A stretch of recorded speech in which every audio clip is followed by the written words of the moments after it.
Welcome to the Banega Swasth India podcast. Our focus this season is One Health, One Planet, One Future. Our aim is health for all and leaving no one behind, because only a Swasth Bharat can be a Sampann Bharat. I'm Ambika Singh Kama, and today we will be talking about COP26, the 2021 United Nations Climate Change Conference happening in United Kingdom's Glasgow, where India is one of the 190 countries attending.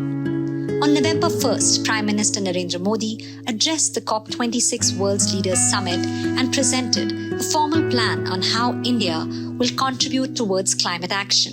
He said, Friends, climate change पर इस वैश्विक मंथन के बीच मैं भारत की ओर से इस चुनौती से निपटने के लिए 5 अमृत तत्व रखना चाहता हूं, पंचामृत की सौगात देना चाहता हूं। पहला, भारत 2030 तक अपनी नॉन फोसिल एनर्जी कैपेसिटी को 500 गीगावाट तक पहुंचाएगा। दूसरा, भारत 2030 तक अपनी 50% एनर्जी रिक्वायरमेंट्स रिन्यूएबल एनर्जी से पूरी करेगा। तीसरा, भारत अब से लेकर 2030 तक के कुल प्रोजेक्टेड कार्बन एमिशन में 1 बिलियन टन की कमी करेगा। चौथा, 2030 तक भारत अपनी अर्थव्यवस्था की कार्बन इंटेंसिटी को 45% से भी कम करेगा। और पांचवा, वर्ष 2070 तक भारत नेट जीरो का लक्ष्य हासिल करेगा। The 5 commitments announced by the Prime Minister are: by 2070, we'll achieve the target of net zero carbon emissions, meet 50% energy requirements from renewable energy by 2030, reach its non-fossil energy capacity to 500 gigawatt by 2030, reduce the total projected carbon emissions by 1 billion tons from now to 2030. By 2030, reduce the carbon intensity of its economy to less than 45%. To further understand the implications of climate change, we speak with Dia Mirza, actor and advocate for sustainable development goals. Ms. Mirza is also the Goodwill Ambassador of United Nations Environment Programme.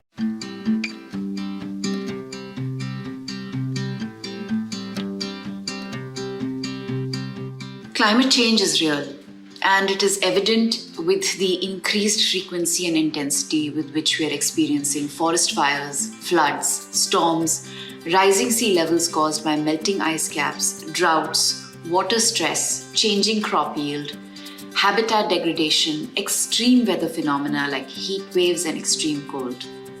What is also evident is that all of us are impacted by this, and that global warming is causing increased inequalities. The recent 6th IPCC report brought home more starkly the truths we have known for years, that our current state of efforts will not stop global warming. And unless each and every one of us doesn't acknowledge the urgency with which we need to demand climate action and bring changes in our personal choices towards leading more sustainable lives, time is running out. The Sustainable Development Goals highlight the fact that all of our lives are interconnected and interdependent, as are the goals. If we are to achieve any of the 17 goals, it will now only be possible when we ensure Goal 13, climate action, is achieved.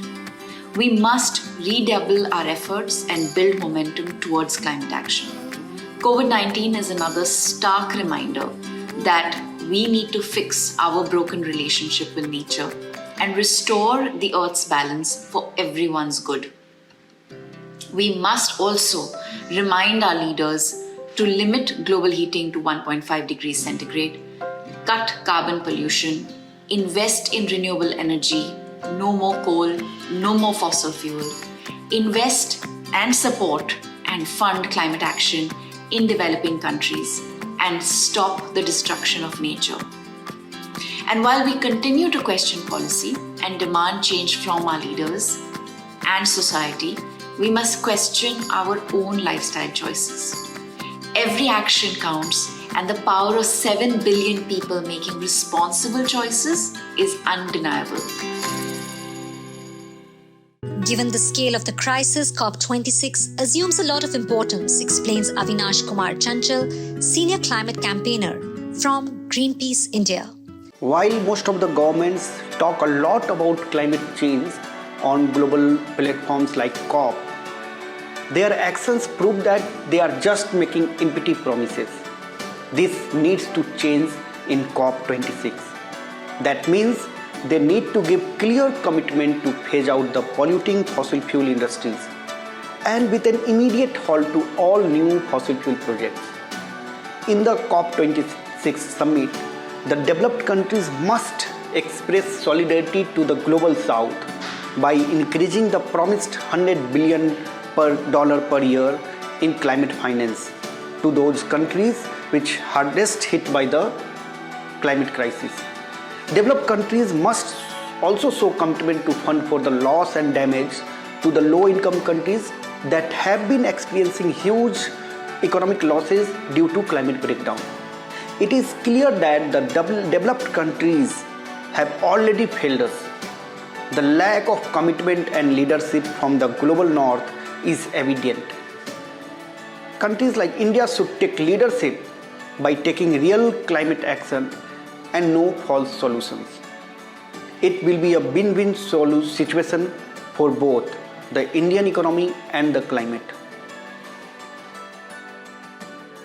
So what can be expected from COP26? Sunish Johari, president from Vitamin Angels India, tells us.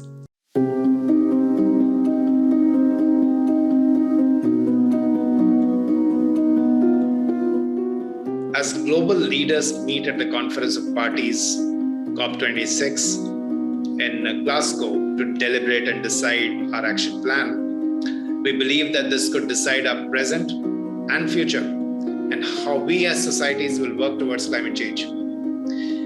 Food and nutrition systems have direct connect with climate change, both as a cause and as a consequence. Our existing food system is one of the largest contributors to global greenhouse gas emissions.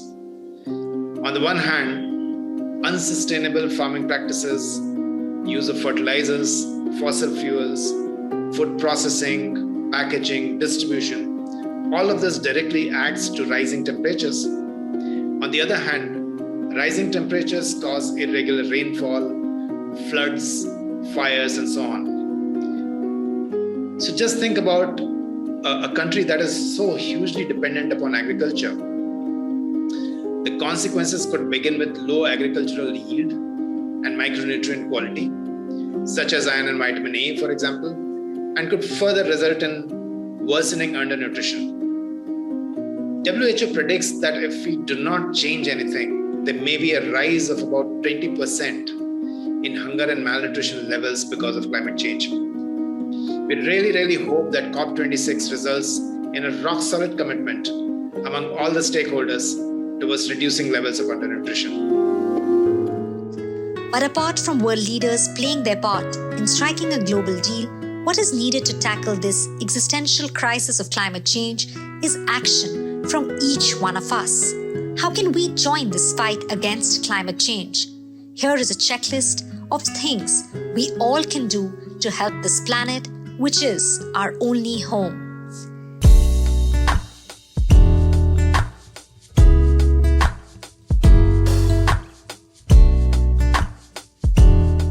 Each and every one of us can contribute towards climate action by 1. Eating mostly plant-based diets and choosing local, seasonal fruits and vegetables. 2. Consuming less and wasting less. The Gandhian principles here are most relevant. Before we purchase anything, why can't we ask ourselves, do I really need this? Is this healthy and safe for the environment? Where is this going to go when I discard it? And chances are, what's healthy for the environment is healthy for you. 3. Grow more indigenous trees. I've personally replaced all material gifts with planting trees in the name of people I would have wanted to give a gift to. And what a wonderful gift trees are. 4. Refuse all single-use plastics and packaging. Carry your own reusable metal water bottle. mug, cutlery, straw, and plate when you're traveling or are on the go. 5. Save energy, water, and fuel. Simple actions like replacing regular light bulbs with energy efficient bulbs, investing in energy efficient gadgets, turning off the mains on appliances that are not in use, turning taps off while soaping, ensuring water tanks are not overflowing by installing water check systems can save a lot of water. Carpooling, avoiding unnecessary travel, using public transportation are again some examples of saving fuel. 6. Make festivities and celebrations waste-free and earth-friendly. Manage your waste at home by segregating and composting and recycling and repairing. 7. Support organizations and individuals that work towards the protection of forests and wildlife. The world and all of our leaders need to build momentum and translate words into definitive climate action. And while we compel our leaders to do so, there's a lot that every one of us can do. And these were some examples. That's it on the Banega Swasth India podcast this week. Stay tuned for our COP26 special coverage on ndtv.com/SwasthIndia. If you have comments, queries, or suggestions on the topic we discussed today or issues you would like us to cover in future, write to us on bsipodcast@ndtv.com.